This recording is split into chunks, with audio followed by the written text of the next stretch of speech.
Buenos días, hermanos. Quería compartir con ustedes el libro de Ageo, capítulo 1, versículo del 5 al 15. En la nueva traducción viviente dice así: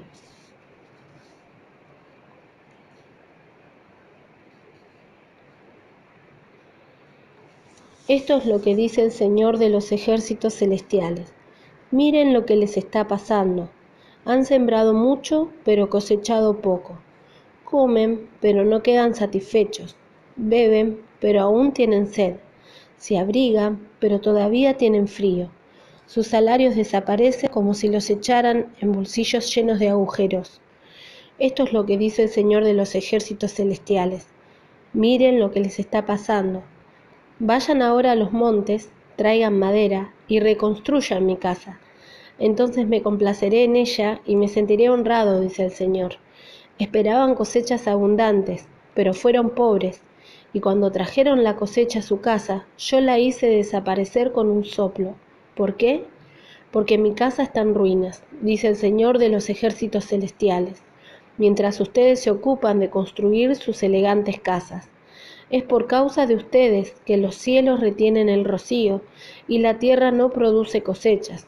Yo mandé la sequía sobre sus campos y colinas, una sequía que destruirá el grano, el vino nuevo, el aceite de oliva y las demás cosechas, una sequía que hará que ustedes y sus animales pasen hambre y arruinará todo aquello por lo que tanto han trabajado.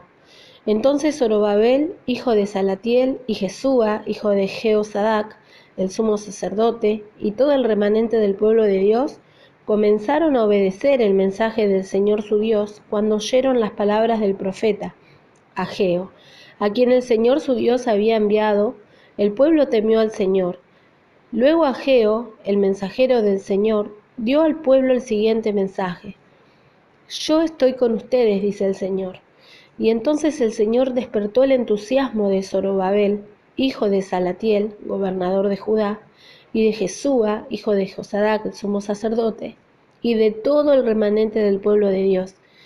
Comenzaron a trabajar en la casa de su Dios, el Señor de los ejércitos celestiales. Bueno, yo quería, hermanos, compartir con ustedes esta palabra porque creo firmemente que es la voluntad del Señor que empecemos a construir el templo del Señor. Pero el Señor no está hablando de un templo material, sí está hablando de cómo invertimos nuestro tiempo. Y muchas veces nuestro tiempo lo invertimos en nosotros mismos, pero no desde el punto de vista espiritual.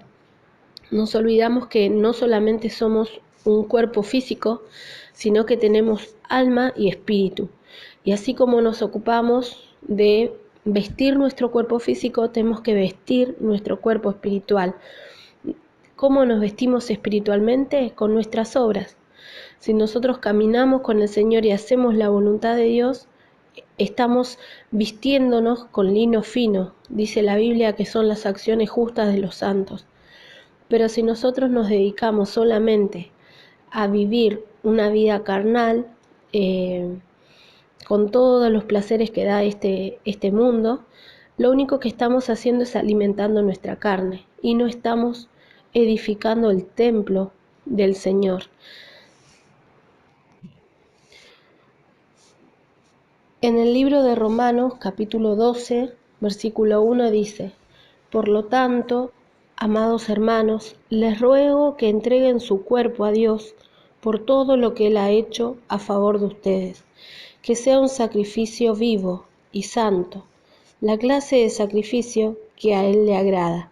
Esa es la forma verdadera de adorarlo. Esto quiere decir que el Señor no necesita que nosotros estemos las 24 horas del día trabajando materialmente para Él, es decir, poniendo paredes, pintando, limpiando la iglesia, repartiendo folletos. No, el Señor quiere que tengamos comunión con Él, que vivamos una vida agradable a Él en cada momento de nuestra vida, que las decisiones que tomamos sean decisiones que le agradan, que cuando estamos en momentos difíciles podamos tomar decisiones correctas según el agrado de Él. Y en 1 Corintios 6:16 dice: ¿no se dan cuenta de que si un hombre se une a una prostituta, se hace un solo cuerpo con ella? Pues las Escrituras dicen, los dos se convierten en uno solo. Pero la persona que se une al Señor es un solo espíritu con Él. Quiere decir que nosotros tenemos la posibilidad de unirnos espiritualmente con el Señor, así como muchas veces nos unimos espiritualmente con cosas de este mundo, que no nos aprovechan para nada. Que el Señor nos ayude a entender que tenemos que empezar a construir nuestra vida espiritual para que el Señor pueda habitar en nosotros, porque nosotros somos el templo del Espíritu de Dios, si es que nosotros hacemos un lugar donde Él pueda habitar.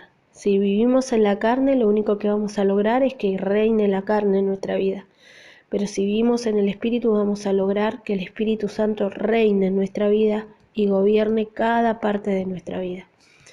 Les invito a que oremos pidiéndole al Señor que nos dé la fortaleza para buscarlo de la forma que a Él le agrada. Padre, en el nombre de Jesús te ruego, Señor, que nos estés dando la sabiduría que necesitamos para buscarte. Señor, para tener ese tiempo de meditación, ese tiempo, Señor, dedicado a ti. No permitas que estemos ocupados en nuestras cosas personales que no nos permitan y no nos den tiempo de orar, de leer la palabra, Señor, y de vivir una vida que te agrada. En el nombre de Jesús te rogamos que nos ayudes a edificar nuestra vida espiritual. Reprendemos, Señor, toda obra del diablo, Señor. Y, Señor, sometemos a ti nuestros pensamientos para que sean agradables a ti. Te damos gracias, Señor. En el nombre de Jesús. Amén. Que el Señor les bendiga, hermanos, y que puedan meditar en esta palabra el día de hoy.